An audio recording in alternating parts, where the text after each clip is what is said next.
เพื่อจอกบัวไว้แต่ไม่หวานเดี๋ยวซานเหนื่อยเนาะ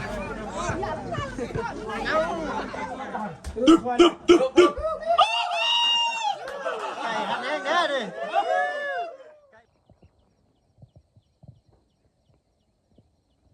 น้องพี่น้องบรรยากาศตอนเช้าๆพี่น้องเนาะหมอกหนาขนาดเลยพี่น้องเนาะแต่ว่าอากาศบ่หนาวเลยพี่น้องเนาะลมกับบ่มีเลยแบบเงียบสงัดเลยเนาะยินแต่เสียงแมงไม้ห้องจิ๊ดพี่น้องเนาะทางน่าจะเป็นภูเขาเนาะพี่น้องภูผาดงเพิ่นพี่น้องเนาะเก็บภาพวิวทิวทัศน์มาให้พี่ให้น้องได้ทำได้ชมกันพี่น้องเนาะพี่น้องตอนเช้าพระอาทิตย์กำลังจีส่องแสงขึ้นมาพี่น้องเนาะวันนี้ก็มีข่าวดีทางบ้านน้องชัยเพิ่นพี่น้องเนาะขึ้นเฮือนใหม่ใส่ยางงามพี่น้องเนาะไปติดตามรับชมภาพบรรยากาศทางบ้านน้องชัยเพิ่นพี่น้องเนาะเราพี่น้องตัดภาพมาบัดนี้ฮอดทางบ้านเฮือนของน้องชัยเป็นทีเรียบร้อยพี่น้องเนาะท้องฟ้าก็ยังบ่ทันสว่างแจ้งหูแจ้งตาซ้ำเนาะอย่างไรเนาะทางเข้ามากับประมาณ6 โมงพี่น้องเนาะทางบ่เที่ยงก็พอดีเดินทางมาพอดีพี่น้องเนาะโดยสบายดีเนาะทางน้องมี่โดยเนาะสบายดีทางเบาเตียงเขาเนาะเราก็มาแต่เศร้าพี่น้องเนาะทางก็มาฮอดเมื่อกี้นี่เลยโดยเนาะไปติดตามรับชมภาพบรรยากาศทางบ้านน้องใส่กันพี่น้องเนาะมื้อนี้ว่าเพิ่นสิมีงานหยังเพิ่นเป็นงานอันขึ้นเฮือนใหม่พี่น้องเนาะว่าสิมีหยังแน่พี่น้องเนาะไปเบิ่งไปชมภาพบรรยากาศกันเนาะพี่น้องเนาะ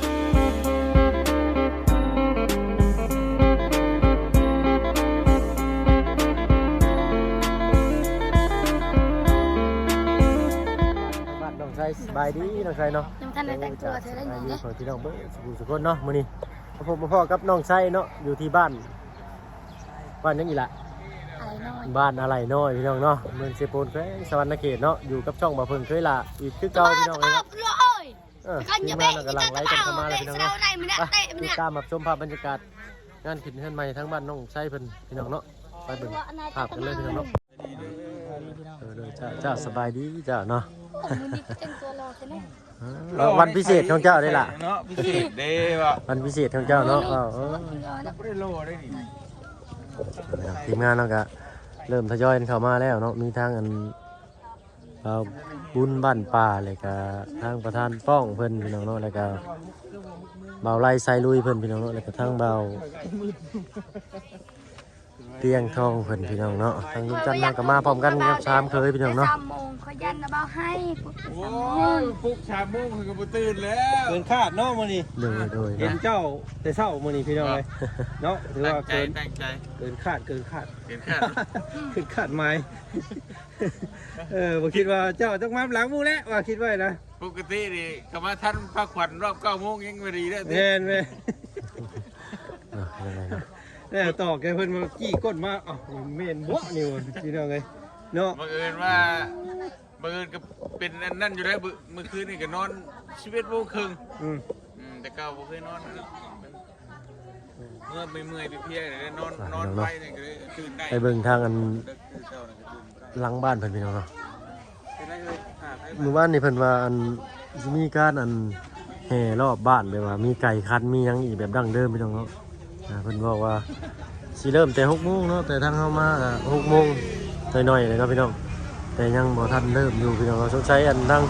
ผู้คนยังบ่ทันมาพี่น้องเนาะเพิ่นก็เลยอันโจ๊ะไว้ก่อนพี่น้องเนาะเนาะแขกคนเพิ่นมาซอยเวียกซอยงานกันละเนาะทีมงานก็สิพากันเข้าไปอันรับชมมันทางชาวบ้านเพิ่นเนาะเฮ็ดหยังกันเนาะสบายดีเนาะสบายดีพี่น้องมาทุกคนเด้อ ทางจันเพิ่นพี่น้องเนาะเจอกันคือเก่าฮึบมันแม่นบ่นี่แม่เลยก็ให้เอาไปบ้านเจ้าอุ่นแต่เช้านี่มันจักไอ้เนาะบ่ในน้องเฮานะอะไรบ่เที่ยงต้นเช้าเนี่ยอุ้ยเห็นแล้วป่ะเด้เบียร์แท้ๆเนาะจ้ะแน่เสียเบียร์ช็อกเก็ตนั่นน่ะ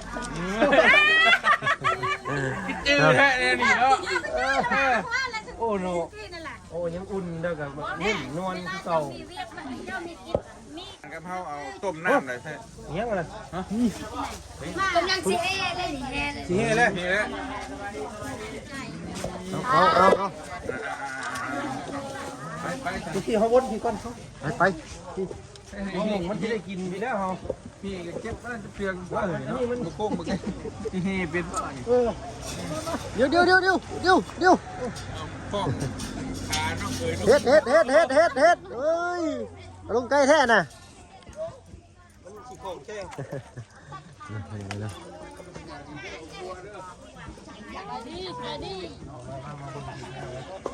โอ้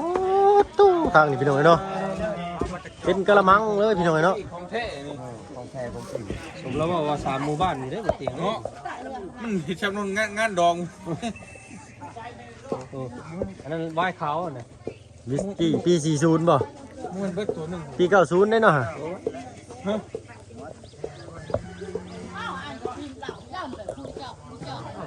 เพื่อจอก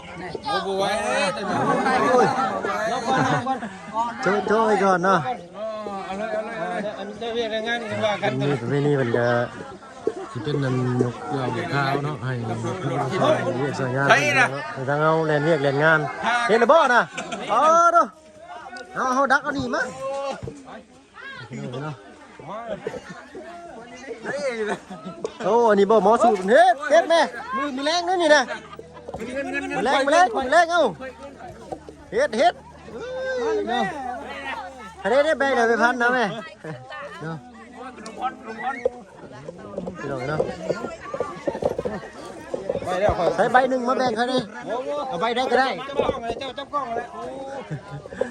เพราะว่าจากบึงเนาะพี่น้องเนาะว่าเสียงโชคนะพี่น้องเนาะแล้วแต่ผู้อันนั้นเนาะ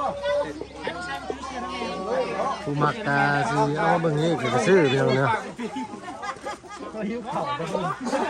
ไปดูเลยดิ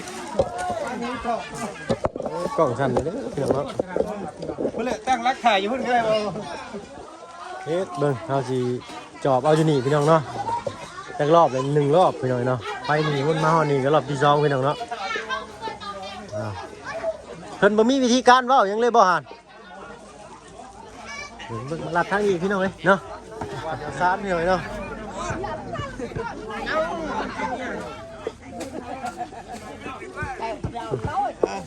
ตามหลังมาเรียกตามมานะ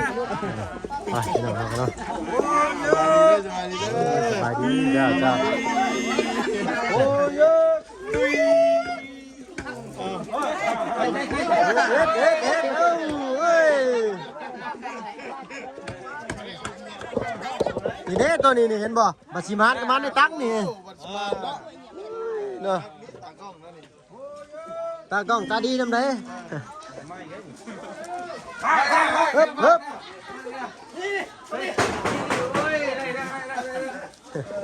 ได้ลายเติมแล้วลายเติมแล้วปล่อยมาแล้วกินแล้วรักคออยู่ก็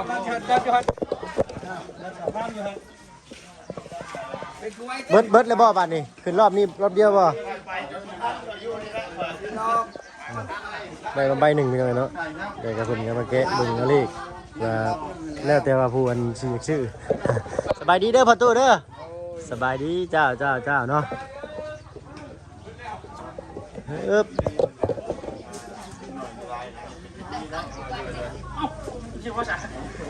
มาแล้วพี่น้องมาแล้วเนาะ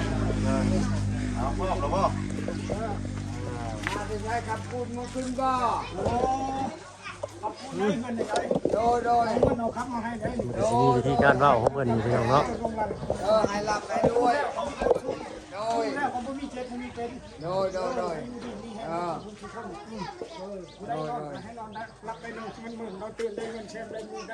เพิ่นก็สิมีการเว้าโต้ตอบกันพี่น้องเนาะ ให้อยู่ดีให้คิดกันได้นาน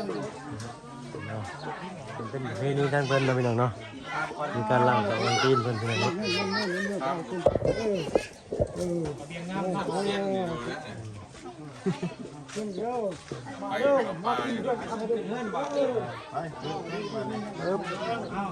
อึ๊บ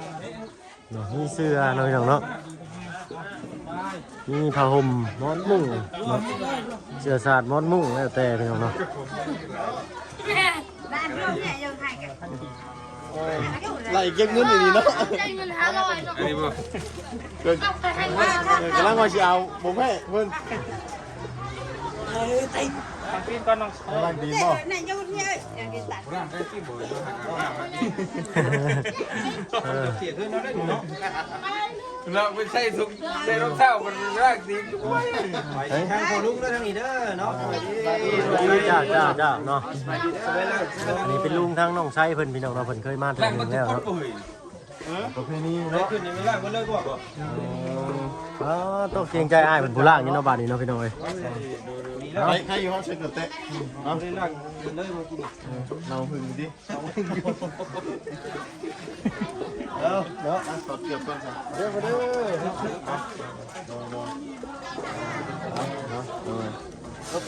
เด้อขอบคุณกับใจหลายเจ้าโอ้ยโดยอ๋ออนุญาตให้เลยเนาะโอ้เกรงใจอ้ายเพิ่นอยู่พี่น้องเอ้ยเนาะอึ๊บ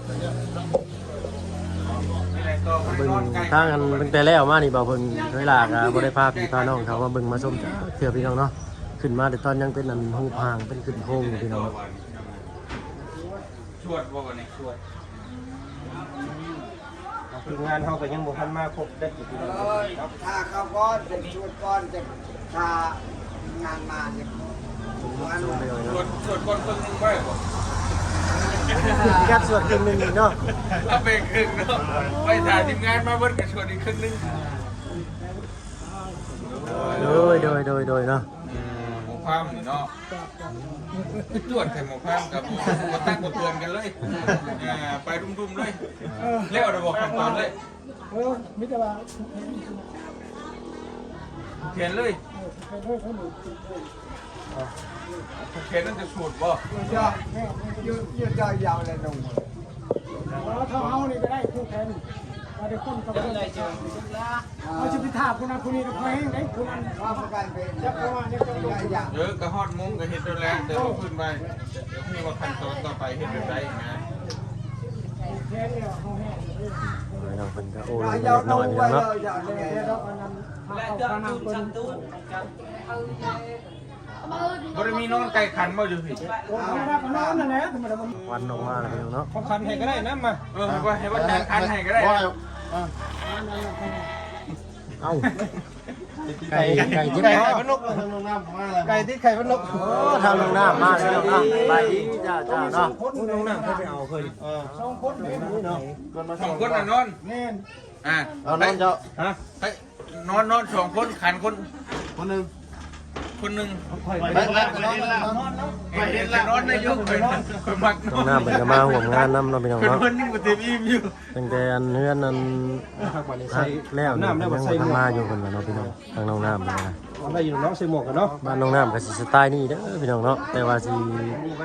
แตกต่างน้อยหนึงพี่น้องเนาะแตกต่างบ่น้อยบ่หลายเนาะเนาะแตกต่างเรื่องวิธีการกั้นห้องเนาะแล้วแต่เลือกเนาะ เอา ทางนี้ให้แห่แต่ละ เอามี เราต้องเบิ่งเลขไปเลยเนาะ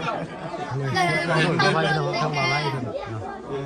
เอาคำเบิ่ง เสียงโชคก็เอาไปเบิ่งเลขพี่น้องเนาะ นี่ของผมนี่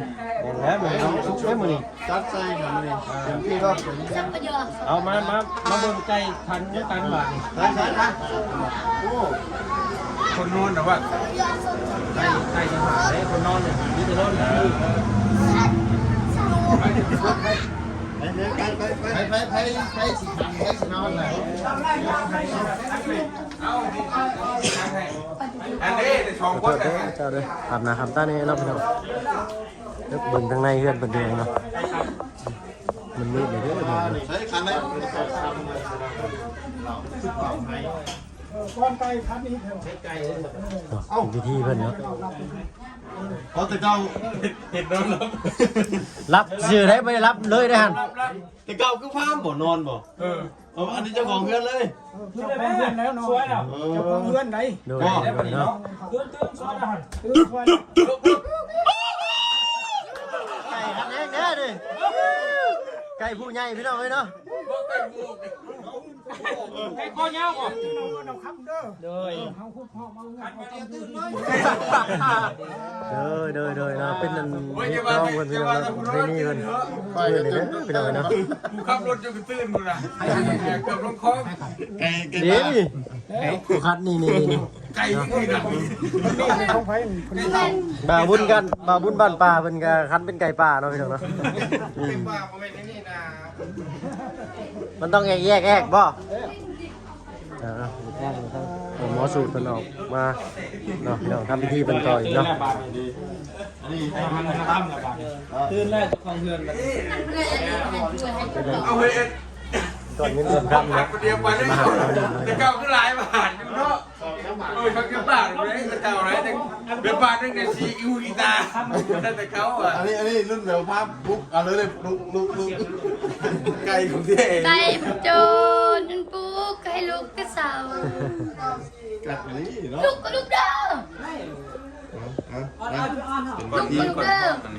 ลุกไปเลยบ่น่ะแล้วเลยบ่ ยังสิปลูกแค่น แล้ว ลูกคนเดียวแล้วเลยบ่ ก็พูดแค่นั้นแหละ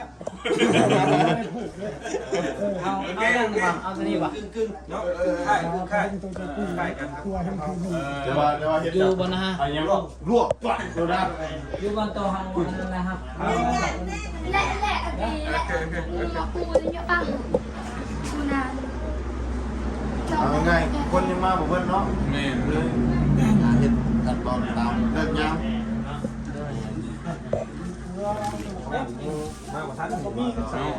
มีคำเด้อเด้อเงินครับ น้องน้ำน้องวันนี้น้องน้ำเป็นแต่งตัวงามเนาะ ทำนี่ก็ชื่อเลือกเนาะ ทำพี่น้องเนาะ อยู่นี้ อันนั้นข้าวเปลือกบ่อันนี้ข้าวสาร มีกระชาน มาคือในทันนี่ก็มันจืดอยู่ มีน้ำหวานมีน้ำธรรมดาห้องเหลือมีมะกรูดมีใบคุณใบย่อง โดย มีกูห่มมี โดยเนาะ กูบอลกูเอามีมี ใบกล้วยใบอ้อยเนาะต้นกล้วยต้นอ้อยเลย ต้น นะ กล้วยต้นคุ้น ต้นคูนเนาะ ใครคุณเลี้ยงข้างดี บางบ้านก็เป็นต้นย่อเนาะพี่น้องเนาะ ต้องมีความสุข ทุกเนาะ ลืมก็มาพริกกับมันเกิน ยำเลยเนาะ แล้วมันคิดกับเกลือบอกเลยเด่น บอกเลยแสดงว่าเขาลืมฟังเสร็จ แล้วบอกกันที่ บอกแล้ว เบิดมันเนาะจะได้ต่อวันนี้ ยังได้ผูกแขนบัดผูกแขนนี้ทำผูกแข ไป น หวานบ่ สูตรนี้น้ำหลังบ่ แน่นชื่อหลังเขาก็ได้สูตรเลยเขาพักผ่อนเขาก็ได้สูตรแล้วบัดเขาพักผ่อนก็ได้สูตร แค่สูตรซองเสื้อว่าได้สูตรเดียว หมอเถื่อนเนี่ย ก็ง่ายไปผูกเขียนก้อนแล้วกันจะมาชุด หมอได้สูตรเลยได้ผูกแขน ไม่ได้ชุดเลย สูตรแล้วเขาจะได้ผูกแขนไหน ก็แบบเดียวกัน สูตรแล้วจะได้ผูกแขน โดย เดียวกันทางใดก็คือกันหมดอันนั้นสูตรก่อนจะ ไว้ ผูก น แข วด น เรียน โดยในว่าคุณว่าปลูกบอลนี่หากเห็นได้เนาะแล้วก็แต่บ้านมีแต่ สวดก่อน ร้อ เนาะ ยก่อนนะจังคู่ขอตัวแทนแล้วก็กินข้าวกินน้ำแล้วก็ ง่าย แยกย้ายแบบนั้นแบบเดียวกันนะ แม่แบบเดียวกันแบบเดียวกันก็ตาม เอาตามวิธีแหละเห็นเลย โดยเนาะ เจ้าแล้วครับ ราคาหน่อยนึงบอก นี่จะว่าเขาอย่างหุ้งวันได้ในขั้นตอนต่อไปนั่นใดชื่อหน้าใดโดย ยังมอนนี่ก็เอา ครอบครัวทั้งน้องไว้เพื่อนพี่น้องเนาะ มาเบิ่งกันเห็นได้ตัวข้างหน้าเนาะไป น้องน้ำปะ โอ้ยใส่สุดงามดิ งามนี่มันนี่เนาะ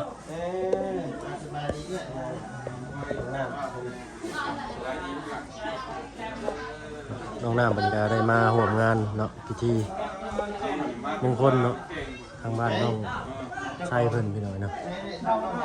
นี่จะเป็นทางลุงของน้องชายเพิ่นพี่น้องเนาะสบายดีเด้อลุงเนาะโดยนี่ก็จะเป็นป้าสบายดีป้าโดยเนาะ เพิ่นเดินทางมาแต่มาใกล้เด้อมาใกล้นี่พี่น้องเนาะขออนุญาตคำหน้าคำตาเด้อเนาะพี่น้องปึ๊บ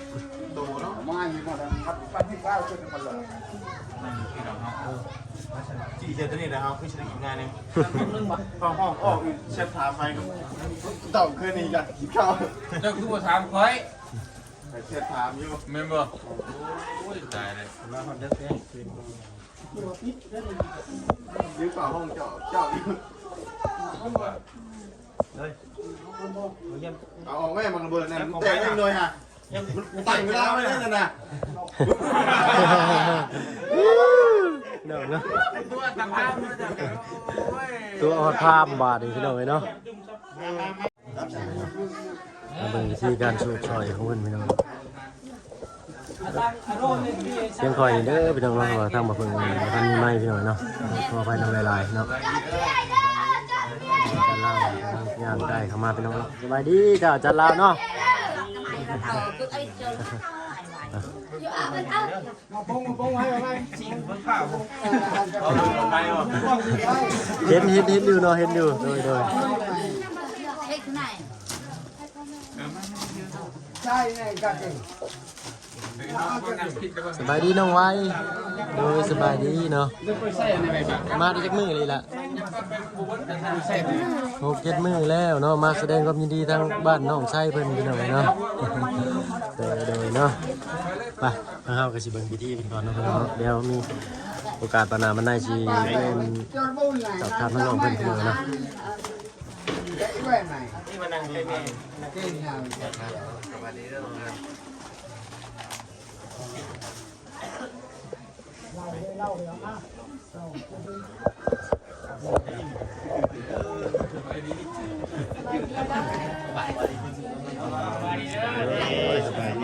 จ้าเนาะ อย่านั่นกับมันนั่งนี่น้องซ้ายอยู่พันกันน้องไว้ เป็นไรหล่ะเอ้ยไว้ผมว่าทั้งป้าลุงก็คือบ่เข้าไปในเนาะก็ได้เด้อเนาะทั้งป้าทั้งลุงมันเข้าไปทางนั้นเลยมันคงได้หาเป็นคงเพิ่นยังเรียนเวียกเรียนงานอยู่บ่เนาะ tôi thì ra thì พวกเขาบอกก่อนเลยจ้ะพี่น้องครอบครัวใหญ่เติบพี่น้องเลย cái này thì khổng ta đều nhỉ พวกคนเนาะแรงขั้นน้องมุง lên mới làm không à ทาง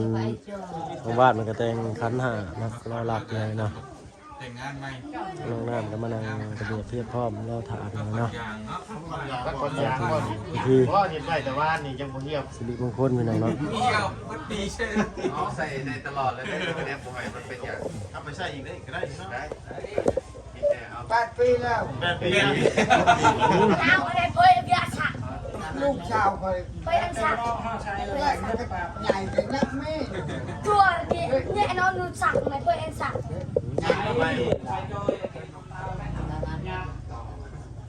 เป็นปีแล้วนะ cái này thì khổng ไอ้ก็แต่งข้างหน้าบ่เอ้ยด้วย แต่ก็มาเอานี่ cái này thì và cái này là ผมคงเป็นแต่งคันหาอยู่ รันเลย โดยเนาะ ตามประเพณีคนอยู่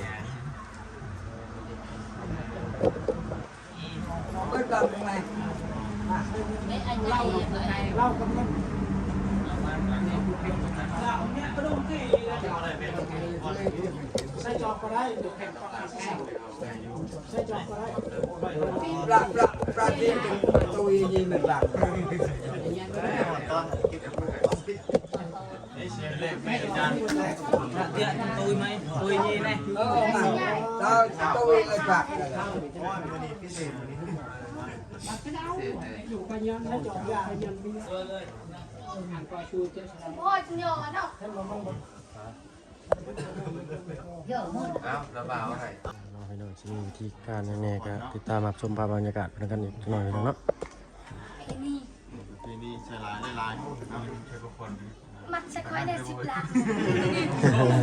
ต้องมาเห็นเลยทำได้ว่าอะไรไปทับไปเตะ ตัดเป็นเน็ตเลย ไปตับเลยไฟไป เราคงยืนเป็นไปจะต้อง ได้ทั้งนี้ ดาวเงิน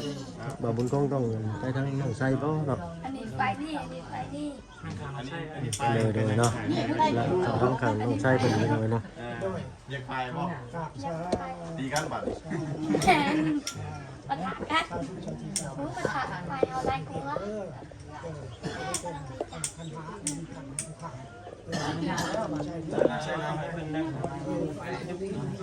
ใช่กูคือที่ไอ้ไหนเลือกไปเลือกมาโอ้ยเลยพ่อก็ใจ có tay chưa cái này như vậy vậy chưa đang nhờ bạn đâu chưa hàng trăm thì ban sau Anh chơi phải bây giờ tập cao cái bụi máy pít pít pít cái này nó ป่าวะ ngòนั่น bạn đang mua thằng chơi ตั้งขึ้นตั้งขึ้น anh ăn bốc bốc เดียวมันมันย่อยตัวน้อยพัดลงตุ่มซะยังมันก็ได้ gần cho ชาทำการชาชาอ้าวมืออยู่ทางนี้เนาะขอโทษขออภัยหลายนะ บ้านเฮาเนี่ย โดยนะโมตัสสะภะคะวะโตอะระหะโตสัมมาสัมพุทธัสสะนะโมตัสสะภะคะวะโตอะระหะโตสัมมาสัมพุทธัสสะโดยสาธุสาธุสาธุนะโมตัสสะภะคะวะโตอะระหะโตสัมมาสัมพุทธัสสะสาธุสาธุสาธุเมื่อนี้มือสั่นกันดีเด้อมันได้ขึ้นเพิ่นของลูกของหลานได้มาสู่ให้ลูกให้หลานนี่แหละถ้าเขาอยู่แล้วให้มีความสุขข้างในขอพระพุทธพระธรรมพระสงฆ์เป็นสักขีพยานเทพุทธเทวดา มันก็จะเห็นแบบศาสนาพุทธเด้อพี่น้องเนาะ เป็นสักขีพยานด้วยขอให้16ท่านค่ะเปิดเงินประตูเปิดประตูเงินประตูทองเด้อ15ชั้นดินเปิดประตูเงินประตูทองเด้อขอให้มีผู้ที่ให้ขายเงินขอให้14ประดานคนไหนเป็นสักขีพยานนั่นเดินขึ้นเบื้องในดูร้านนี่แล้วให้อยู่นี่ให้ร้านนี้แล้วให้มีแต่ความสุขความเจริญให้ถือหวยด้วยเงินคนแล้วพูดกัน100,000ตื่น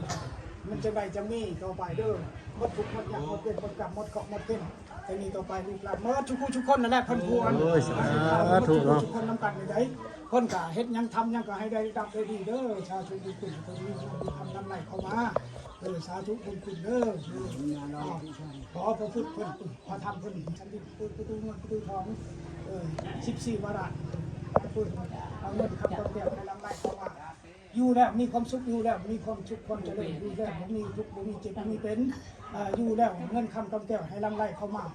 อยู่แล้วบ่มีความทุกข์ความยากเด้อตอนนี้ต่อไปบ่หลับให้ได้ยินได้ตื่นได้ยินเห็นให้เป็นคนสุขหลายคนใครอย่ามีขอประสบแต่ความดีความสุขความเจริญอยู่กันว่าทุกคนจะได้นอนมีความสุขจะได้อยู่ก็มีความสุขความสุขเป็นเด้อสาธุคนนี้ทุกคนได้เงินให้มีสุขมีหลักมีสุขมีชัยจะมีต่อไปสาธุสาธุเอาปุ๊บไปปุ๊บไปไหน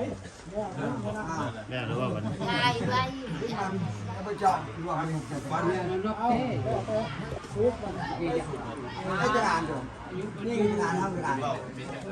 nó nhặt lớp cho khi mà nó nhặt ยิงไหมยิงงาน ăn rau ạ เอาบอลมาให้เราใช้กัน และเราเวลา มันสิเริ่มพูดไปเป็นอะไรเนาะ จะได้กัน à mà rồi tập hoạt ที่ไหนครับเด็ก xuôi xuôi ในทางแนวความเป็นไปของเราเนาะ ให้เราเห็นท่านจ่าเห็นหน้าพระเจ้าเห็นอะไรเห็นใดนั้นก็ให้ยูดีไม่แห้งให้สุขภาพเข้มแข็งให้เบิ่งให้ลูกหลานเห็นอะไรเห็นใดนั้นโอ้มันยืน ถูกเนาะ มันจะให้ไว้ในตอน ต่อเลย ประเพณีทางบ้านเพิ่นเป็นแบบน้องน้ำยับเข้ามาพีก็ได้อีกละนะถ้าเข้ามานั่งน้องข้างพอหมอเพิ่นพีก็ได้เลย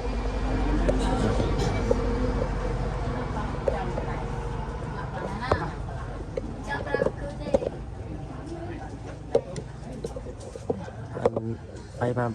หาเอาน้องน้ำเจ็บคอวะพอไปส่งแต่เช้าพอน้องมาส่งแต่เช้าเนาะโดยเลยฮะปัดเมื่อแกพอมาหับบอลหรือว่าให้ทีมงานมาส่งอ๋อโดยเนาะและจะเรียกทีมงานทางนี้ก่อนเนาะโดยบ้านชวนน้องน้ำเคยมางานหรือจะเกิดน้องน้ำเคยมางานแบบนี้จะเกิดอ๋อเดี๋ยวพอทั้งบ้านน้องก็ได้แบบขึ้นแบบนี้เนาะจะเอาเนาะทั้งบ้านน้องก็จะเอาแบบทำฮิตทั้งเจ้าเนาะโดยเนาะ บ้านเดียวกันอยู่ใกล้ๆกันอยู่เนาะพี่น้องแต่ว่าเพิ่นชื่อฮีดบ่คือกันพี่น้องเนาะแล้วแต่ความเชื่อดอกเนาะพี่น้องนี่เนาะพี่น้องน้ำเป็นข้าวก้อนโลดพี่น้องเนาะข้าวก้อนเลยเรื่องน้ำเด้อเรียงกันเอาไว้นี่ไว้เนาะ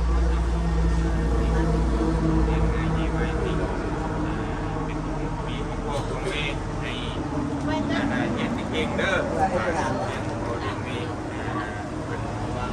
สั่งเลยกัน สบายดีเนาะสบายลึสบายลึมาเสียงงานกระย่างใกล้เข้ามาพี่น้องเนาะ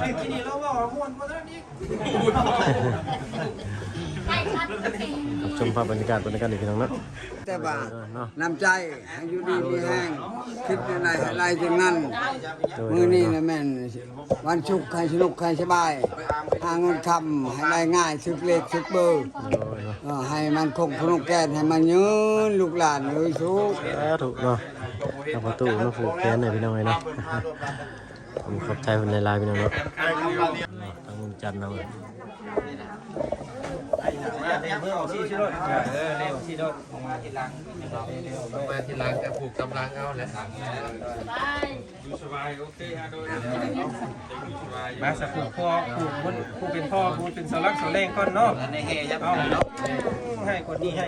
กดเข้ากดมันมาดิเจ้าอยู่บ้านเลยบ้านเลยให้ครับมา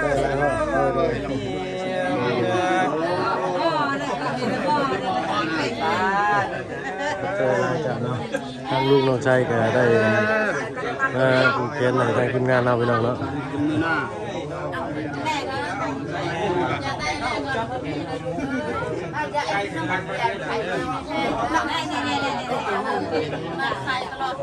ได้พันกับหม้อตามเป็นท่ากับท่าให้ระวัง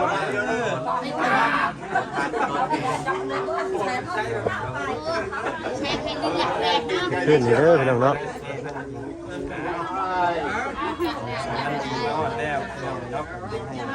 มีแต่ความสุขเด้อบัดนี้เนาะเย็นกายเย็นทั้งใจปรารถนาสิ่งใดสมความมุ่งมั่นปรารถนาเด้อ บุญชลวันเนาะโอ้นี่หูขาแค่นี้เนาะขากะลีได้เห็ดเนาะ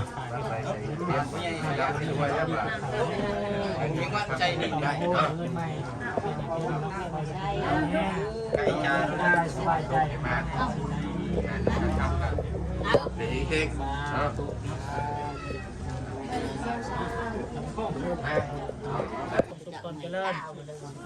ทางบุญชลวันเป็นหน่อยเนาะเอาก็สิเขาไปผูกแขนน้องเพิ่นเนาะกับครอบครัวเพิ่นเนาะทั้งก็เป็นครอบครัวทั้งน้องชายเพิ่นเนาะผูกหลายเราเป็นเนาะสัมภามีเนาะผูก20,000กีบเนาะเฮาก็ผูกน้องชายกันเนาะน้องหลานมะให้คนนี้ดีกว่าเก่าเด้อน้องหลานเด้อเนาะเย็นจริงๆเย็นสูงเด้อเนาะให้เรียนได้เรียนง่ายเนาะเป็นคนหูผู้ดีพ่อของแม่เนาะคือเพื่อนใหม่ใส่ยางงามกายโชคกันมานี่หลายเนาะเอ้าใช่ แม่พ่อกับแม่เพิ่นไปหน่อยนะ ใจดีเพิ่นได้ฝากมาผูกแขน500 บาทเด้อ เนาะ บรีเสียดายบรีเด้ ดีมีนักสิมาอยู่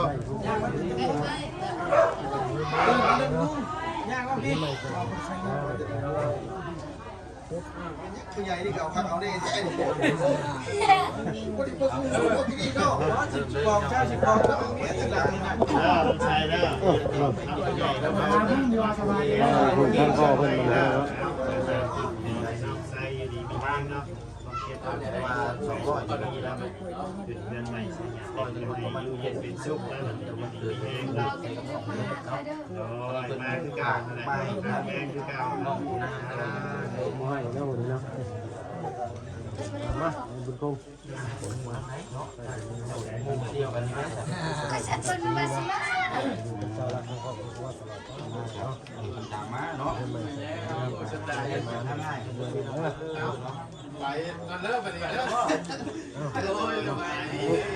ลูกคนแรกบ่ไล่ เฮ้ยไปพี่น้องเนาะบัดนี้เอาก็ ไก่ไม่ก็ได้มา เขียนเป็นทีเรียบร้อยเลยเนาะสบายดีเนาะทางลุงเฮิมเนาะโดยเนาะ ไปพี่น้อยเนาะ